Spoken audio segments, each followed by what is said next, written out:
অসমৰ মাননীয় মুখ্যমন্ত্ৰী ডাঙৰীয়াই অসম ৰাজ্যখনক ড্ৰাগছ মুক্ত কৰাৰ যি পৰিকল্পনা তাক অধিক ত্বৰান্বিত কৰিবৰ কাৰণে আমি এই যি অভিযান আছে অব্যাহত ৰাখিছোঁ।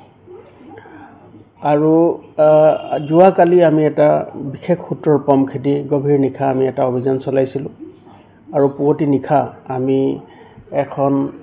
ছুইফ্ট ডিজায়াৰ গাড়ীখনৰ নাম্বাৰ হৈছে AS11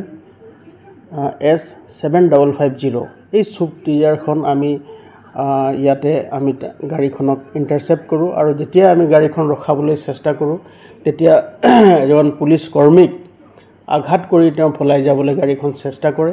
আৰু তেতিয়া আমি সেই গাড়ীখনক আমি অনুসৰণ কৰোঁ আৰু অনুসৰণ কৰি গাড়ীখন যেতিয়া আমি ইণ্টাৰচেপ্ট কৰাৰ পাছত তাত এজন ব্যক্তিক আমি পাওঁ আৰু সেই ব্যক্তিজনৰ নাম হৈছে ৰাজা মিয়া বৰভূঞা। তেওঁৰ ঘৰ হ'ল মইনুল হক চৌধুৰী লেন মেহেৰপুৰত। তেওঁ গাড়ীখনত পাওঁ আৰু যেতিয়া আমি গাড়ীখন খানতালাচি চলাওঁ আৰু খানতালাচি চলোৱা কালত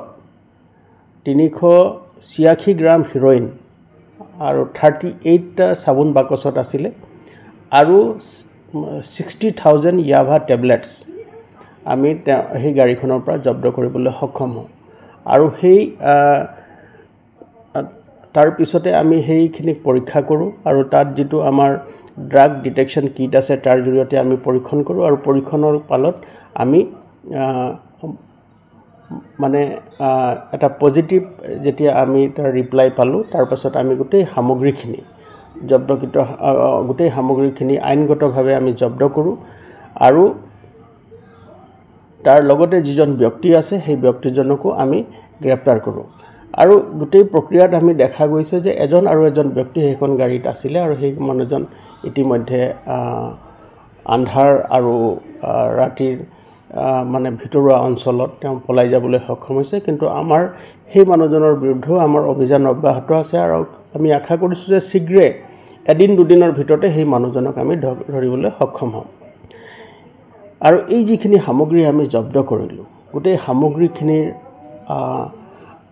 আজিৰ সময়ত তাৰ যিটো চোৰাং বজাৰ আছে চোৰাং বজাৰৰ তাৰ মূল্য প্ৰায় 20 কোটিৰো অধিক হ'ব। আৰু প্ৰাৰম্ভিক তদন্তত দেখা গৈছে যে এই যি সামগ্ৰীখিনি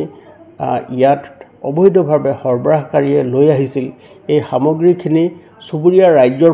পৰা এটা ভিতৰুৱা ৰাস্তাইদি জিলাখনৰ ভিতৰত সোমাই আহিছিল আৰু ইয়াৰ মাধ্যমেদি চুবুৰীয়া আন জিলালৈ লৈ যোৱাৰ তেওঁলোকৰ পৰিকল্পনা আছিলে। গতিকে আমি এই বিশেষ সূত্ৰটো পম খেদি আমি ধৰিবলৈ সক্ষম হ'লোঁ আৰু তাৰ লগতে এই যি বৃহৎ পৰিমাণৰ নিচাযুক্ত সামগ্ৰী সেইখিনিও আমি জব্দ কৰিবলৈ সক্ষম হ'লোঁ আৰু আমাৰ এই যি অভিযান আছে সেই অভিযান অব্যাহত থাকিব।